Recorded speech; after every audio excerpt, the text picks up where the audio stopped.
glorify you, Jesus. Magnify you, Lord. You're worthy of the glory, Lord. The kingdom of heaven is at hand. Last week we concluded with the facts of don't treasure what you had before, don't treasure what you want, don't treasure what you think you missed out on, and definitely don't treasure what you measure, but treasure what you have and what you have already found. We ended on that note for a specific purpose, because during this part of our Kingdom Time series for this year, we're going to look at relationships. And we're going to look at business relationships, we're going to look at marriage relationships, we're going to look at family relationships, we're going to look at friend relationships, and most importantly, we're going to look at our relationship with God. The reason that I had to give you the information that I gave you about treasure before we could look into relationships is because that is where your issue has been in every relationship that you have an issue in. There has been a treasure problem. And that's important to understand, because by the time that we get done looking at relationships, my hope is that you are stark raving mad. I'm hoping by the time that we're done looking at relationships, you are ticked. If you end up having to be ticked at me, I'm even okay with that. But my hope is that you are stark raving mad, because you're going to be able to see what has been causing you the problems in all of the relationships that you've had problems in, and then be able to see how simple it's going to be to turn them around. That's what I'm hoping is going to make you mad.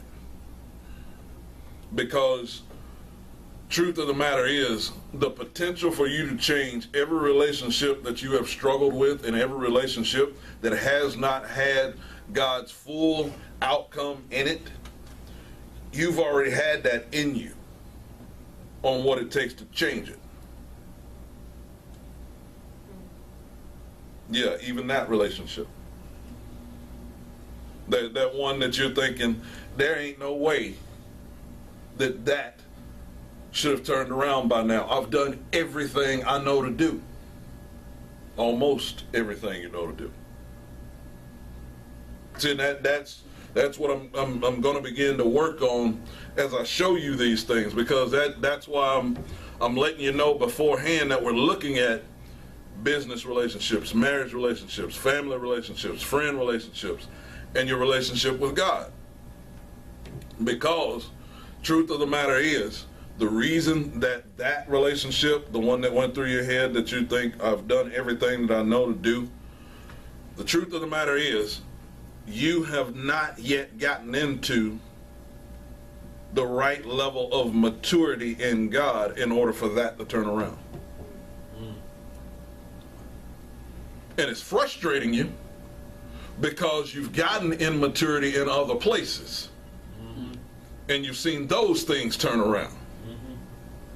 So by the fact of you seeing those things turn around, that's what's frustrating you, because you're thinking that you're applying the same formula for that one that ain't changing, but you haven't been. Like I said, if you end up mad at me, I'm okay. That's part of my job. That's part of what's supposed to happen. So, Pastor, you're trying to tell me that I'm still the problem? Yep. But I've been praying. I know you have. The issue is, have you been listening and applying what was said back after the prayer?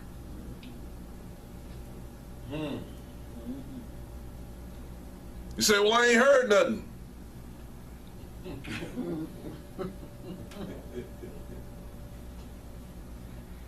That's an issue.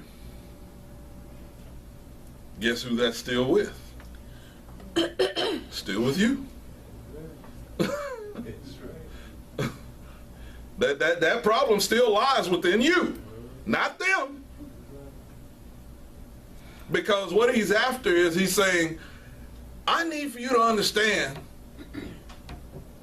how quickly I can turn things around when me and you are good. Yes, Lord. See, when me and you are good, I got freedom with everything you got. But the problem is, you're not giving me freedom. You say, yes, I am. I'm saying, have your way, Lord. Okay. Let's take a deep analysis here. When you said have your way, were you saying that for you or for them? Okay.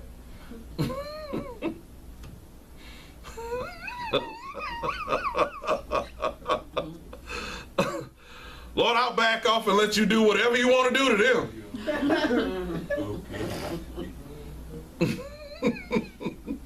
Whatever it's going to take to get them right, Lord, you just go ahead and do it.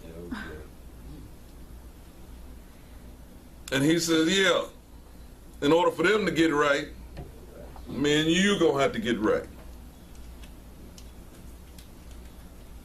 You say, well, I've been seeking him about that. Okay. Let's go to Psalm 42, because that's what we started out with. Because I want you to understand some things. One of the biggest things I need for you to understand about any relationship. See, because today I'm going to give you another overview. I'm not going to dig into any of those ones that I named just yet. I'm going to actually give you some principles that are in all of those relationships. Then I'm going to go back and start going into each one individually so that you can understand how and where you've been dropping the ball. Because again, y'all know one of the probably most heard scriptures that you've heard me say is, when a man's ways please the Lord, he will even make his enemies to be at peace with him. So why you got turmoil in the relationships that mean so much to you?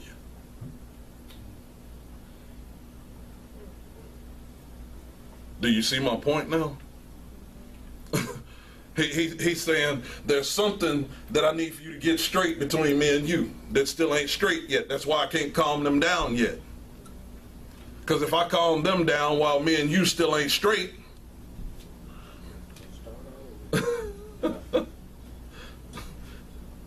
now this is going to come right back much worse.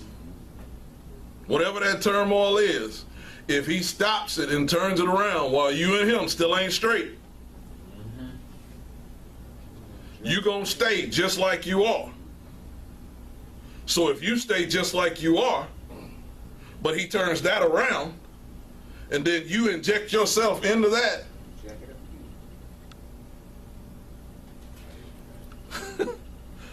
you fix to go around the mountain again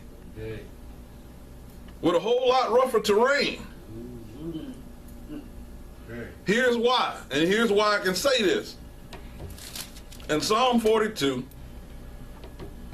he says, as the heart, and that heart is H-A-R-T, that's talking about like a deer. As a deer, as the heart panteth after the water brooks, so panteth my soul after thee, O God. Verse 1. If you will be honest, and I'm talking straight up honest, your heart and you and your soul and your mind and your will and your emotions ain't been panting after no God.